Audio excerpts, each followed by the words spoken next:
that every soul walks through countless lives, collecting wisdom, shedding karma, and ascending slowly like a mountain climber, rising toward the final peak.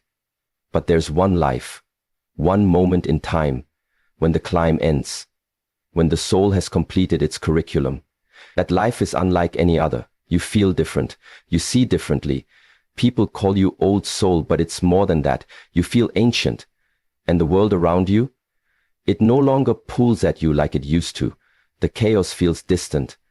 The games, the drama, the chasing. It's like watching it all from a high window, detached yet aware. If you're reading this, something in you already knows this might be your final round on Earth. The signs have been showing themselves, subtle at first, then loud enough you couldn't ignore them. Let's reveal the 9 unmistakable signs that you're in your last life cycle, the soul's grand finale. Sign number 1. You feel a deep, unexplainable detachment from the material world, and it's not because you're failing to succeed in it. It's because something in you has outgrown it. The pull that once had power. The status, the money, the brand names, the social media validation now feels like background noise to a melody only you can hear. You're not bitter, you're not broken, and you're certainly not lost. You're awakening. You look around and see people chasing symbols, clinging to things, measuring themselves in numbers and possessions. And while once you might have done the same, now it all seems like a game you no longer wish to play. You didn't choose this shift, it chose you. It crept in slowly, through moments of stillness, through waves of exhaustion that had nothing to do with your body and everything to do with your soul. You began to feel that no matter how much you gained, it could never fill the invisible well inside you. And that was the beginning of your remembering, that you are not here to collect, but to complete, not to consume, but to contribute. This detachment is not apathy, it's evolution. It's the soul preparing to graduate from the school of material obsession, not because it's wrong, but because it's finished. You've lived through lifetimes where gold and glory ruled your decisions. You've known the hunger for power, the seduction of wealth, and the comfort of ownership. But now, in this lifetime, those things feel shallow. Not evil, not useless, just insufficient. You walk through stores and malls and feel no urgency to buy. You scroll through curated lives and feel no jealousy. And when someone asks what your 5-year plan is, you speak more of peace and purpose than profits and promotions. You crave experiences that nourish the soul, not inflate the ego. Conversations that stir your spirit, not just your ambition. You find joy in silence, freedom in simplicity, power in presence. And while the world might call you detached or even strange, deep down you know this is the soul's final act. You're not rejecting the world, you're transcending it. You haven't lost desire, you've refined it. You want less, not because you're broken, but because you're whole. This detachment isn't a flaw, it's a sacred signal. You remembered who you are, and the world can no longer convince you otherwise. Signal 2. You're a magnet for pain, but not your own. And you've known this for as long as you can remember, though you never quite had the words for it. People are drawn to you with their wounds exposed, their hearts bleeding, stories they've never told anyone else. And for reasons they can't explain, they feel safe unraveling in your presence. It's not because you ask or invite it. It's because your soul vibrates at a frequency that understands suffering without judgment. You've walked through lifetimes of heartbreak, betrayal, and spiritual fire, and whether you consciously remember them or not, your energy carries the wisdom of those scars. People can feel it. They know you've been through something, even if they can't name what. And so they lean on you, they confess to you, they bleed on you, and somehow you don't flinch. You listen without fixing, hold space without trying to rescue, and offer comfort not through words, but through your very being. You've become the emotional anchor in other people's storms, not because you thought that role, but because your spirit was forged in the fire of empathy. You carry a silent understanding that many never reach in 100 lifetimes. But here's what makes it sacred. You're no longer drowning in other people's pain. You feel it deeply, but it doesn't break you. It transforms through you. Like a spiritual alchemist, you don't store their pain. You filter it through the lens of compassion and return it lighter, softer, more bearable. You've learned to care without carrying, to feel without fragmenting. And this gift, this ability to hold space for suffering, isn't weakness. It's mastery. It means your soul has graduated from victimhood and now stands in the realm of healer, guide, and mirror. At times it's lonely. At times the weight of unspoken sorrow feels immense. But you've come to understand that this magnetism for pain isn't a curse. It's confirmation. Confirmation that your soul has evolved beyond self-centered survival and now serves as a vessel for collective healing. You're not here to avoid pain. You're here to help dissolve it. And the pain that once broke you in other lives has now become your bridge to others. You carry the medicine not because you were spared the wounds, but because you survived them. Side number 3. Your relationships are more about growth than comfort. And while that may sound poetic on the surface, in truth, it's been anything but easy. Because when your soul is in its final life cycle, the people you attract are rarely there to coddle you. They're there to awaken you. You've likely noticed a pattern. Your friendships, your romances, even your family dynamics, they don't follow the script society teaches. Instead of ease, you often encounter intensity. Instead of stability, you find transformation. The people who enter your life feel fated, almost karmic, as if you've met them before, because you probably have. These relationships come with friction, with mirrors, with lessons. They pull you into your shadow, they stir your deepest fears, and they trigger parts of you that you thought you'd buried. But here's the twist. These aren't toxic entanglements meant to destroy you. They are soul contracts designed to evolve you. You came into this life not seeking comfort, but completion, and the people you meet are the catalysts. They challenge your patterns, force you to confront your truths, and push you to shed layers that no longer serve you. And while others may judge you for letting go of relationships that don't look broken on the outside, you know better. You can feel when something has stopped growing, and you'd rather walk away in alignment than stay in stagnation. You're not interested in surface-level connection. You crave depth, truth, and emotional accountability. You'd rather be alone than pretend, and because of that, your relationships are fewer, but far more potent. You don't cling to people. You learn from them. You don't resent endings. You respect their timing. You're not chasing soulmates. You're attracting reflections of your evolution. Each connection becomes a sacred mirror, showing you where you still need healing, where you've grown, and where you're ready to rise higher. Love, for you, is not a fairy tale. It's a furnace, and only the brave can stand in it with you. But in that fire, real transformation occurs, not just for you, but for them too. Because your energy doesn't just take, it teaches. Your presence invites others to rise, to awaken, to question, to stretch. And if they can't rise with you, you bless them and let them go, not with bitterness, but with gratitude. Because you understand what most people don't. Real love isn't always soft. Sometimes it's the force that burns everything falls to the ground, so only truth can remain. Time feels like an illusion. And though the clocks keep ticking and the calendars keep flipping, something deep within you no longer moves by hours, dates, or deadlines.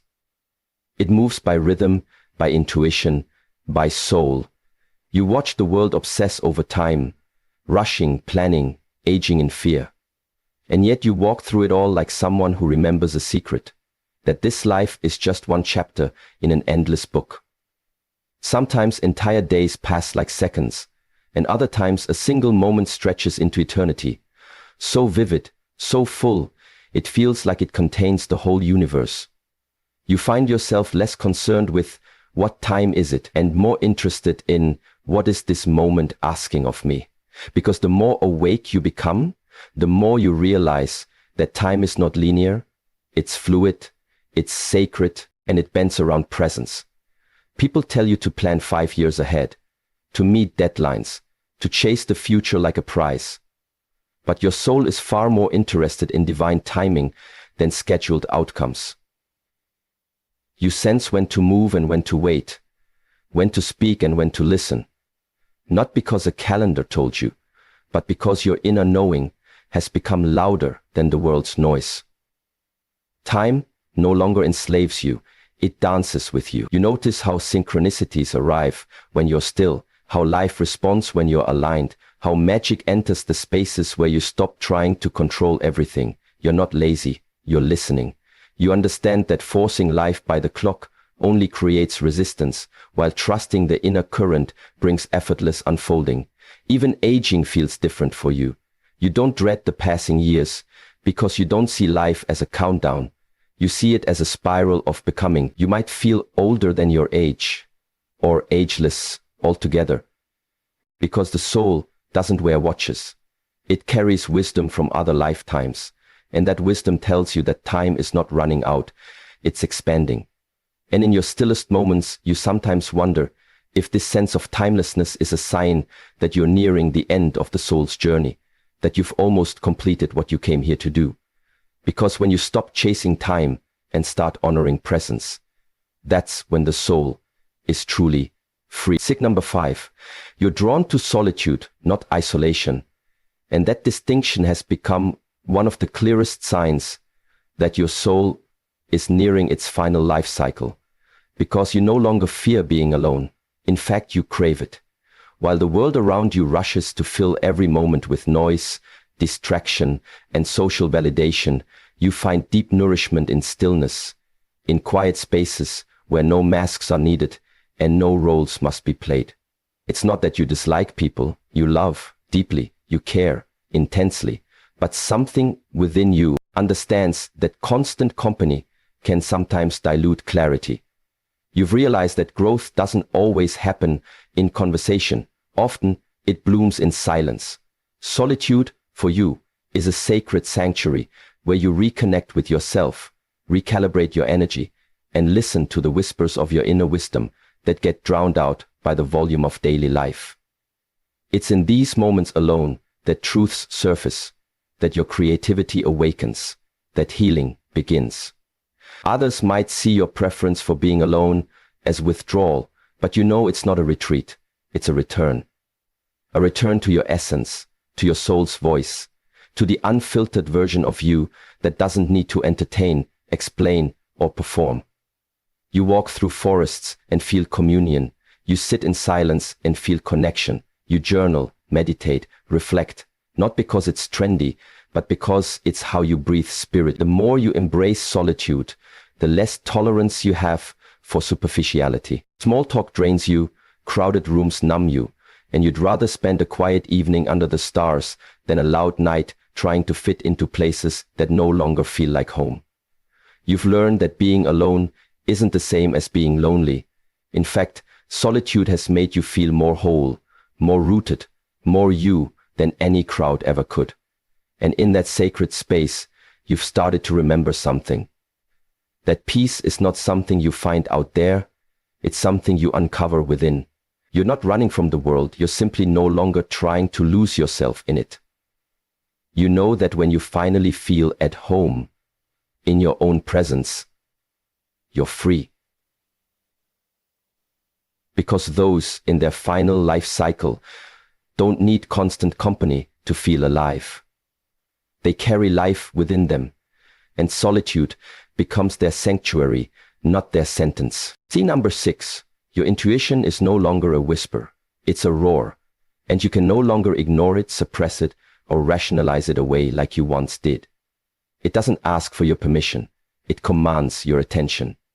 What used to feel like subtle nudges or quiet gut feelings now arrives as undeniable knowing, sudden clarity, and sometimes even physical sensations that alert you to truth or deception before your mind has time to catch up. It's as if your inner compass has been fine-tuned to such a high frequency that you can sense the energy of a room before stepping into it, feel the intentions behind someone's words without needing proof, and foresee the outcome of decisions, not by logic, but by inner alignment.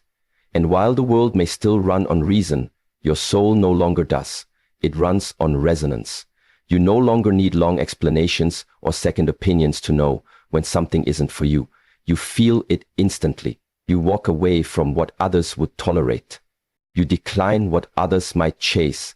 And though some may call it impulsive, for you, it's not haste, it's harmony.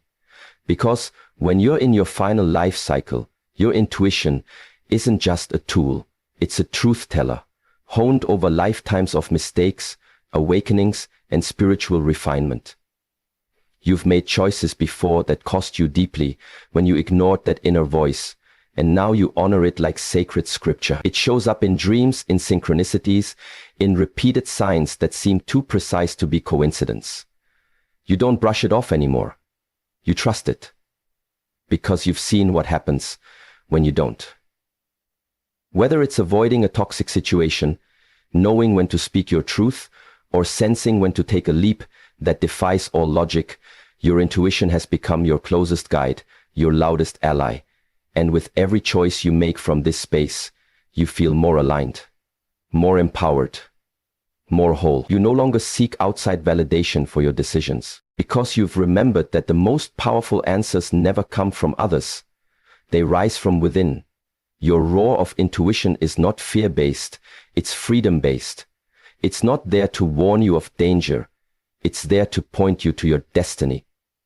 And when your life starts moving in harmony with that roar, you begin to understand this isn't just guidance. It's your soul's memory speaking through you. Loud, clear, and unshakable. Signal 7.